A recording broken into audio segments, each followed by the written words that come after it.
41তম ফুলবেলায় উপস্থিত সকল দর্শকবৃন্দকে কবিতীর্থ জানায় একরাশ শুভেচ্ছা ও অভিনন্দন। ধন্যবাদ জানাই শিলিগুড়ি হর্টিকালচার সোসাইটি আয়োজিত ফুলমেলার সমস্ত কমিটির সমস্ত সদস্যদের। ভালোবাসা রইল মঞ্চে উপবিষ্ট মহিলা সদস্যদের প্রতি। আমাদের আজকের নিবেদন প্রথিতযশা কবিদের কবিতা অবলম্বনে কবিতা কোলাজ, প্রকৃতির বিন্যাসে কবিতা উচ্চারণে মধুপর্ণা দেব, পল্লবী পাল, সাথে আমি নন্দিতা ভৌমিক। সামগ্রিকতায় কবিতীর্থের অধ্যক্ষা শ্রদ্ধা সোমা চক্রবর্তী।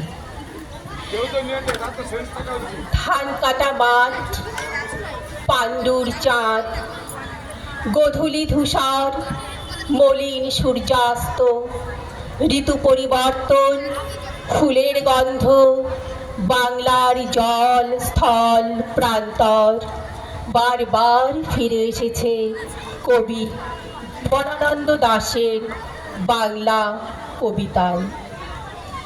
বাংলার মুখ আমি দেখিয়াছি, তাই আমি পৃথিবীর রূপ খুঁজিতে যাই না আর। অন্ধকারে জেগে আছে ডুমুরের গাছে, চেয়ে দেখি ছাতার মতন বড় পাতাটির নিচে বসে আছি ভোরের দোয়েল পাখি।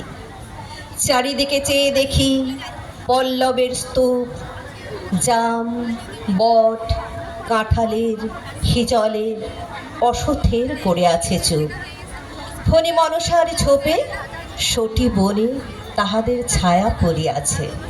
মধুকর ডিঙা থেকে না জানি সে কবে চাঁদ চম্পার কাছে, এমনই হিজল, বট, তমালের নীল ছায়া বাংলার অপরূপ রূপ দেখেছিল।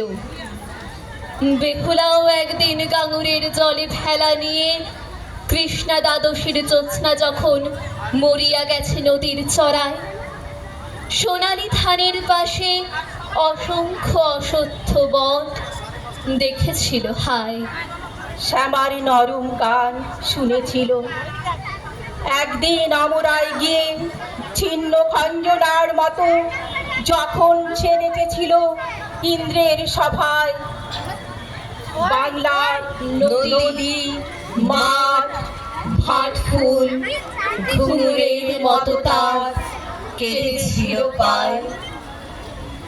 আমার মায়ের সোনার নলু হারিয়ে গেল শেষে, হেথায় খুঁজি হোতায় খুঁজি সারা বাংলাদেশে। নদীর কাছে গিয়েছিলে, আছে তোমার কাছে? হাত দিও না আমার শরীর ভরা বোয়াল মাছে। বলল কেঁদে তিতাস নদী হরিণ বেড়ের বাঁকে, সাদা পালক বাঁকড়া যেথায় পাক ছড়িয়ে থাকে।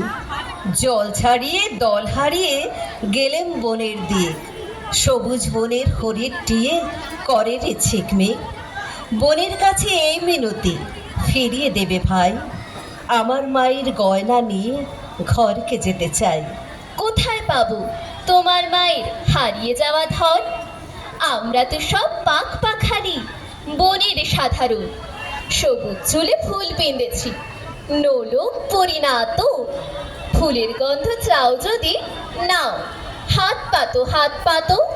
বলেই পাহাড় দেখায় তাহার আহারে ভরা বুক, হাজার হরিণ পাতার ফাঁকে বাঁকিয়ে রাখে মুখ। এলিয়ে খোপা রাত্রি এলেন, ফের বাড়ালাম পা, আমার মায়ের গয়না ছাড়া ঘরকে যাব না। পুকুর, মরাই, সবজি বাগান, জংলা ডুরে সারি, তার মানেই তো বাড়ি, তার মানেই তো প্রাণের মধ্যে প্রাণ। নেকিয়ে নেওয়া উঠোন খালি, রোদ্দুরে টান টান। ধান খুঁটে খায় চারটি চড়ুই দোল মঞ্চের পাশে, পায়রাগুলো ঘুরে বেড়ায় ঘাসে। বিড়ালটা আর মোড়া ভাঙছে, কুকুরটা কান খাড়া করে শুনছে কথা বলছে কারা। পূবের সূর্য পশ্চিমে দেয় পারি, দুপুরবেলার ঘুমের থেকে জেগে উঠছে বাড়ি। লাঠির ডগায় পুঁটলি বাঁধা, অনেকটা পথ ঘুরে লোকটা যাচ্ছে দূরের থেকে দূরে।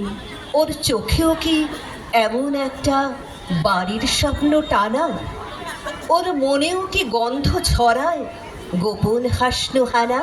ও বড় বউ, ডাকো, ওকে ডাকো। ওই যে লোকটা পার হয়ে যায় কাঁসাই নদীর সাঁকো। ওই যে লোকটা পার হয়ে যায় কাঁসাই নদীর সাঁকো। ওই যে লোকটা পার হয়ে যায় কাঁসাই নদীর সাঁকো।